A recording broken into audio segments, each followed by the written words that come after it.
actionfigureresource.com. Yesterday's toys, today's treasures. NECA, or the National Entertainment Collectible Association, not to be confused with the National Electronic Contractors Association, are a toy manufacturer with offices based in New Jersey that typically targets teenagers and adult action figure collectors. Started in 1996, they specialise in figures based on movies, video gaming, TV, music and sports. Many of the 60-plus licenses they have adopted would not be touched by other companies, being considered too specialised with too niche an audience. They typically convey them in clamshell packaging and sourced to both collector and comic shops, and for the more popular lines, general toy stores. We're going to look at some of their most important and interesting figure lines over the years. Let's look at movies first. Since their core audience largely grew up in the 1980s, or if not are at least fans of the major science fiction series that emerged from that time, it stands to reason that NECA would secure the licenses to so many of the greats. Aliens and Predator have enjoyed series after series, bolstered by the comics and eventually movies that pitted the two species against one another. NECA followed up on the early 90s efforts from Kenner. As well as the creatures, they painstakingly replicated the colonial marines that made the second film of the Alien series so relatable. RoboCop and Terminator likewise were originally Kenner series. Interestingly, in the interim years between, McFarlane released Terminator figures in their movie Maniacs line without the rights to Arnold Schwarzenegger's face, hence the creative license played with the damage to his features. NECA eventually released super accurate renditions of the Austrian oak in all his glory, as well as renditions of his appearances in Predator and Commando. On the subject of likenesses, NECA released the first John McClane figure based on Die Hard, Bruce Willis being often rather touchy about how his face is used. For some reason this one reminds me more of Ronald Reagan. Rambo and Rocky figures have also proved popular with the seminal 80s action hero incarnations of Sylvester Stallone rendered in plastic.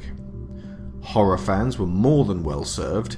After years of McFarlane's movie Maniacs providing figures of virtually every butcher of screaming young ladies, NECA followed up with expanded, posable and scene-specific figures based on Nightmare on Elm Street, Friday the 13th and a host of others, including of course the lovable, hapless Ash from the Evil Dead movies.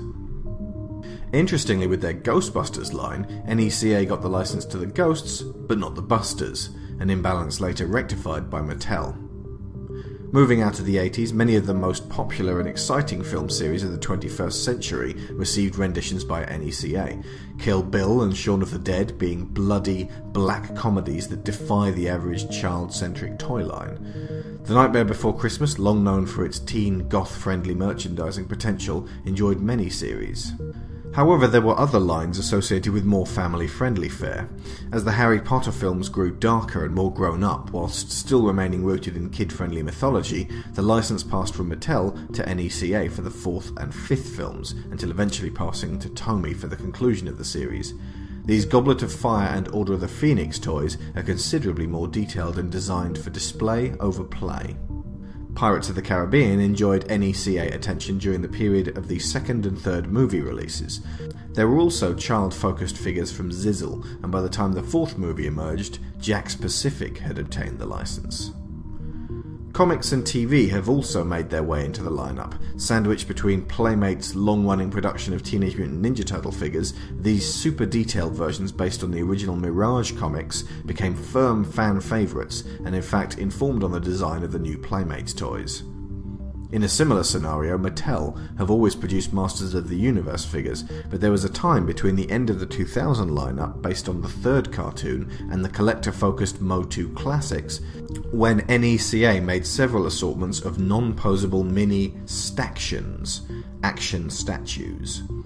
They were scaled and sculpted by the Four Horsemen to reflect the style of the previous figures, and likewise elements of these were incorporated into the Classics line. The world of video games has proved a veritable buffet of licenses, with NECA cherry-picking our favourite characters from Assassin's Creed, Bioshock, Gears of War, God of War, Left 4 Dead and Street Fighter IV. Rendering a real-life person into plastic is always supremely difficult because of the inherent requirements to capture the living body in sculpture. A person's facial details are simply too complex to perfectly translate, although the technology to attempt this continuously moves onwards and upwards. However, video game characters do not exist in real life, so in essence the multi-polygonal structures of their faces and the fact that they were made originally by machines lend themselves to this process for some very authentic figure models. NECA thus stands, for many, as the benchmark for quality, affordable, collector-focused licensed figures. Which have been your favourites over the years? Let us know in detail in the comments section. I've been Alex Shaw for Action Figure Resource.